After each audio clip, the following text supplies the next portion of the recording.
સમગ્ર દેશમાં નવરાત્રિના તહેવારની ઉજવણી કરવામાં આવી અને લોકોએ અલગ અલગ રીતે નવરાત્રિનું પર્વ ઉજવ્યું, પરંતુ ગુજરાતના સુરત શહેરમાં નવરાત્રિના તહેવાર પર કંઈક અલગ જ જોવા મળ્યું અને સુરત શહેરના પૂર્ણાગામ વિસ્તારમાં મહિલાઓ, પુરુષો અને બાળકોએ મોંઘવારી સાથે ગરબા રમ્યા અને મોંઘવારીનો વિરોધ કરવા માટે મહિલાઓ અને પુરુષોએ માથા પર ગેસ સિલિન્ડર મૂકીને ગરબાના તાલે ઝૂમ્યા, જ્યારે બાળકોએ બોટલમાં પેટ્રોલ ડીઝલ લઈને ગરબે ઝૂમતા જોવા મળ્યા.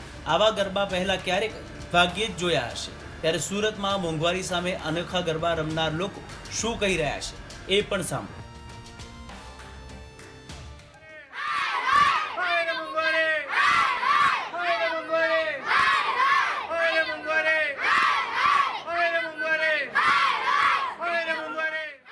સરકારશ્રીને કહેવા માંગીએ છીએ કે હવે મોંઘવારી વધી રહી છે. આ તેલ બાટલાનો વજન અમે નથી ઉચકી રહ્યા, અમે મોંઘવારીનો માર ઉચકી રહ્યા છે અને બસ હવે કહેવા માંગ્યા છીએ કે બસ મોંઘવારી બહુ થઈ. અમે લોકો ગેસનો બાટલો, તેલનો ડબ્બો, ઘઉંના લોટના ડબ્બો અને પેટ્રોલ લઈને અમે લોકો રાસ રમ્યા છે કે જે અત્યારે વધારે મોંઘું થઈ રહ્યું છે, જે પહેલાં બહુ જ સસ્તું હતું. આ એક અનોખો રાસ કહેવાય એક પ્રકારનો, પણ આ કોઈ રાસ ગરબા નથી. આ એક વૈશ્વિક મારામારી, જે મોંઘવારી વધી રહી છે એને અટકાવવા માટેનું અમારું એક અભિયાન છે.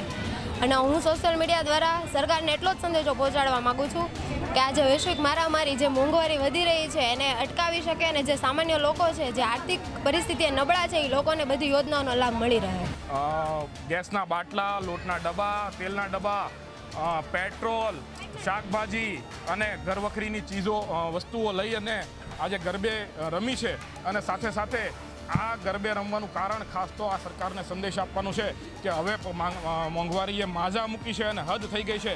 હવે બહેનોની પણ સહનશક્તિની હદ થઈ ગઈ છે. ત્યારે આજે બહેનોએ આ પ્રયોગ કર્યો છે અને આટલો વજનદાર બાટલો છે પોતાના માથે મૂકી અને લોટના ડબ્બા અને તેલના ડબ્બા પોતાના માથે ચડાવી અને આજે જેમ માતાજીની ગરબી માથે મૂકીને બહેનો ગરબે રમતી હતી, એ આજે મજબૂર થઈ ગઈ છે સરકારને આ રીતે સંદેશ આપવા માટે. એટલે બહેનોએ આજે આ બાટલાઓ, આટલા વજનદાર બાટલાઓ પોતાના માથા ઉપર મૂકી અને સરકારને એ કહેવા માંગે છે કે હવે આ બાટલાનો જેટલો વજન નથી લાગતો એટલો આજે જે મોંઘવારી છે, મોંઘવારીનો વજન લાગી રહ્યો છે.